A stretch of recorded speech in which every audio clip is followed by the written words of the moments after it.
Hello, this is Coach Sparks and welcome to part one of this Blender tutorial on creating a lightsaber. So we're going to show you how to create this, and this is going to be structured towards folks that are beginning.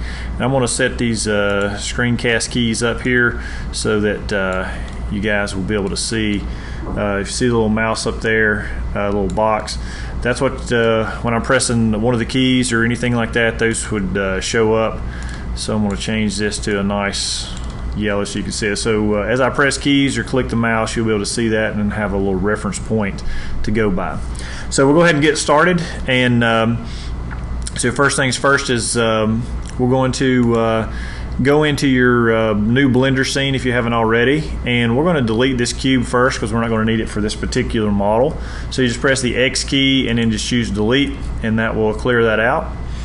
And then what we're going to do is we're going to go up here and we're going to use a background image for this. And so to activate your background images in Blender, you have to pull this panel out here. It's generally down like this in this little plus sign, or you can press the N key and that will pop it out there so you can toggle it quickly with the N key.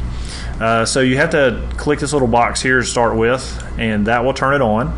And then you just open it up by clicking this little arrow, and then we're going to choose to add an image. Now the image we're going to use, I'll include a link to it in the description to the video, so if you need to get that, go ahead and pause the video right now and go get that image, and then start back when you have it ready, and then we'll go from there. So once you have your image ready to go in a location where you can find it, you want to go and click the open button.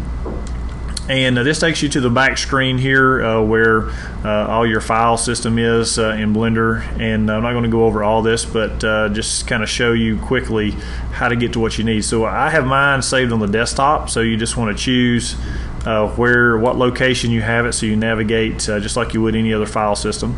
So mine's on the desktop, and it's under my Blender background images.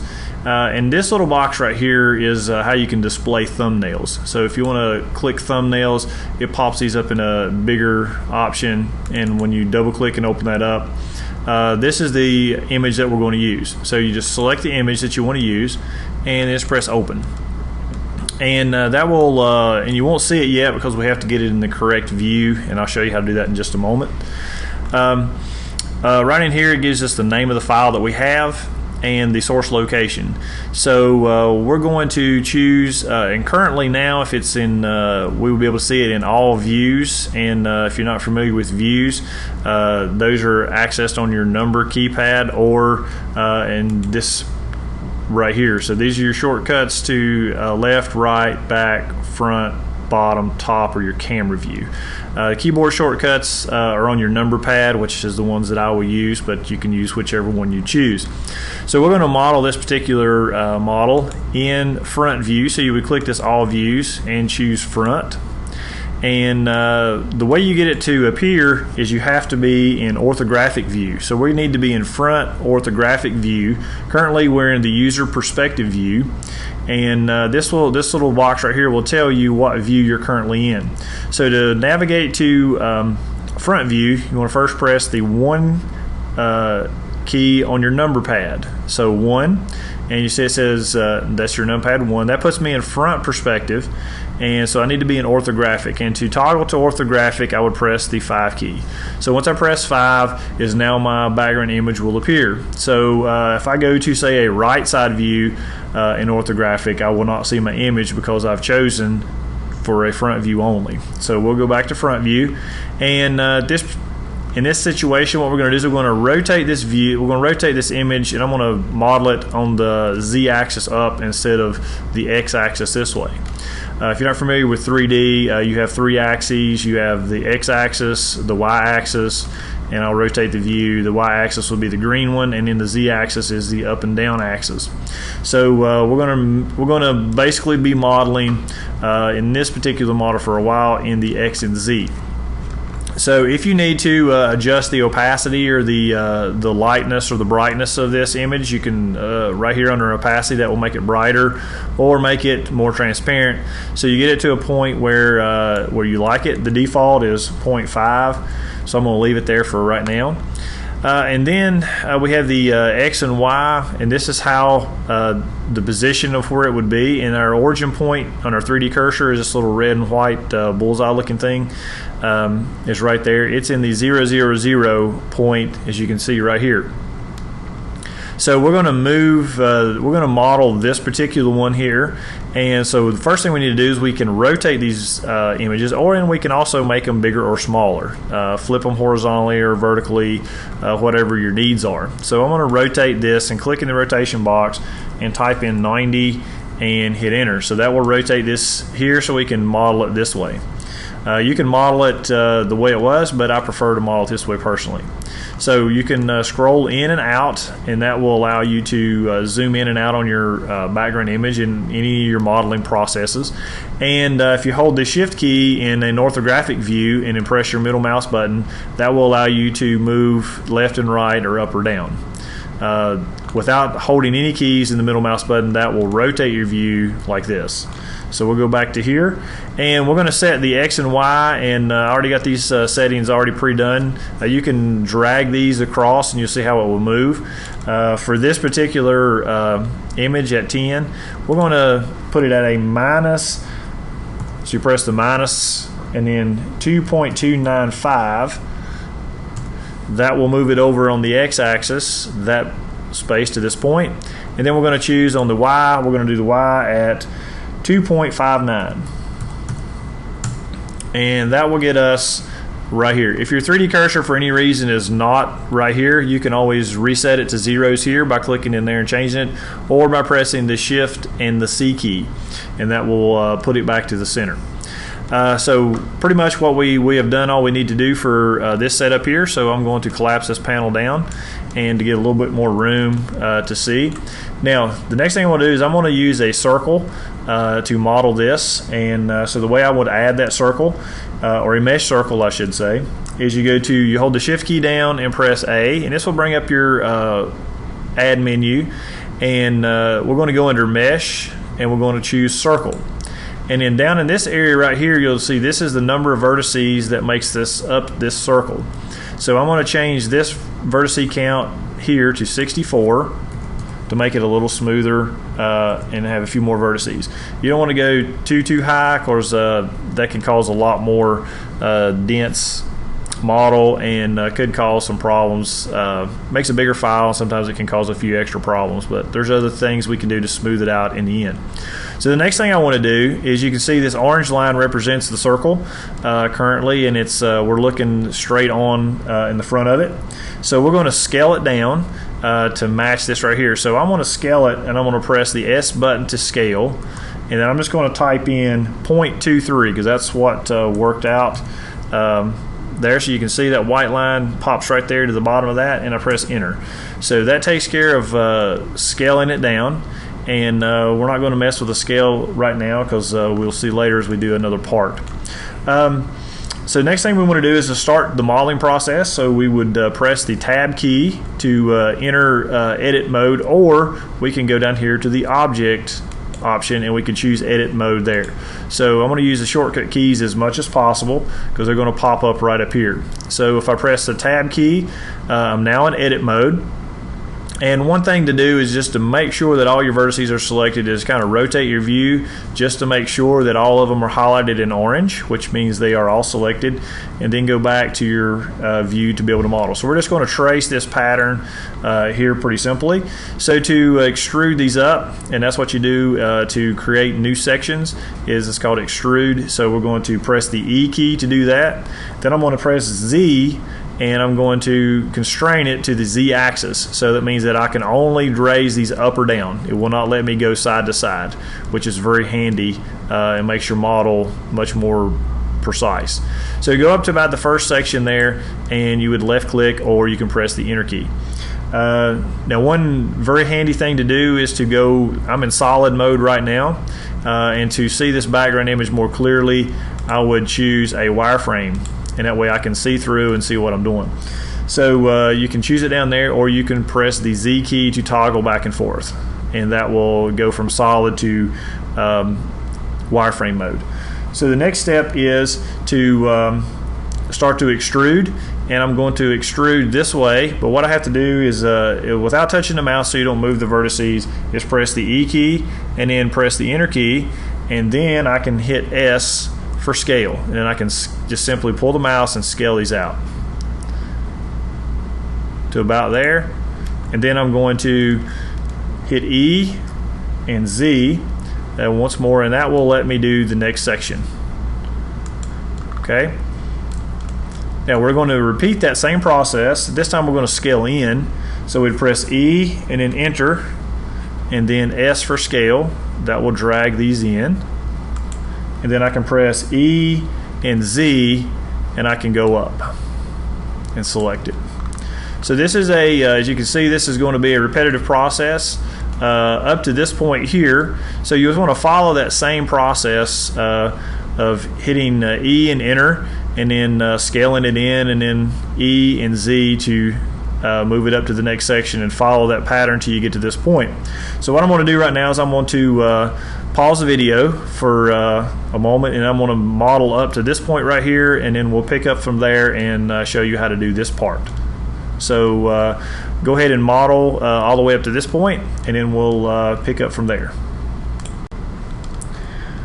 Okay, you should be up to this point right here, and so now what we're going to do is we're going to continue to model through here. So we want to make sure that these are selected here, and we're going to hit the E key for extrude, and then the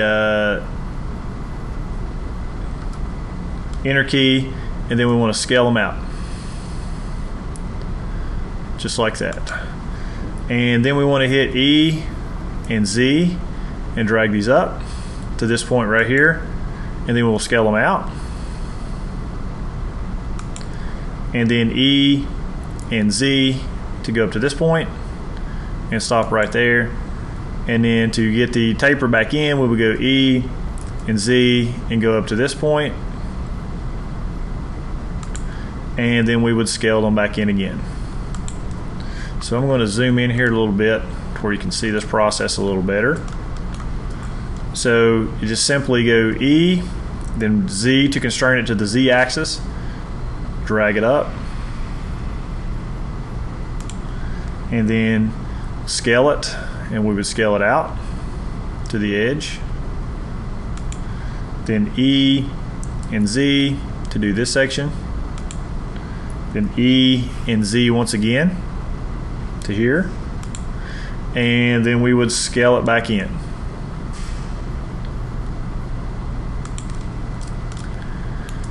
And then we'll just repeat this process all the way up. E and Z, then scale, then E and Z to here, E, then Z to there, and then scale it once again. So this is a repetitive process once again to do this entire handle. So I'm going to pause this so you don't have to watch me just do this over and over all the way up to here. So we're going to go all the way up to this point right here, and we'll pick up there. So just model that. So you can pause the video, model all the way up to here, and then we'll pick up from there. Okay, now we can continue with our model. Once you have this handle part done all the way up to this point here, we're going to zoom in a little bit, and we can kind of look at it a little bit here, and you can see how our model is starting to look. If we go into a solid mode, you can see how it's kind of the structure has started to come together. So we'll go back to our front view and go back into our wireframe view. We'll just kind of scroll in here. We're going to do these next section, and we'll be pretty close to finishing. So with this section here, we're just going to go extrude it up to this point.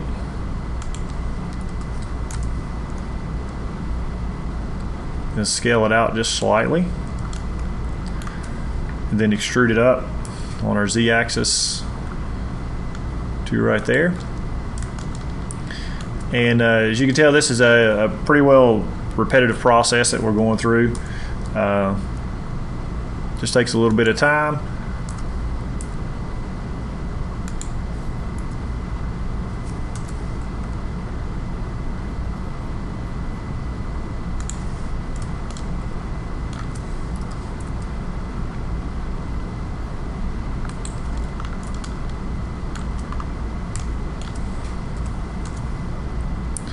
We're scaling in here again, and we'll go to here. Now this section here, these little points that come out here on this handle, we're going to do those separately and show you kind of a neat way to do those. So there's lots of ways to do them. You can pull off these faces, can get a little bit more work involved. I prefer to do them as a separate object and then parent it back to this later.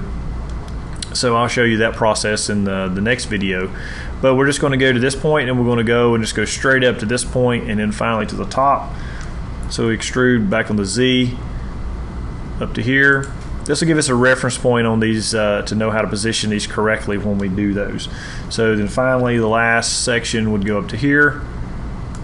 And then what we can do is we want to kind of twist our view here a little bit. I'm going to go into solid mode, and we're going to kind of fill this in a little bit. We're going to get a little center part, so we're going to do a couple of different sections here.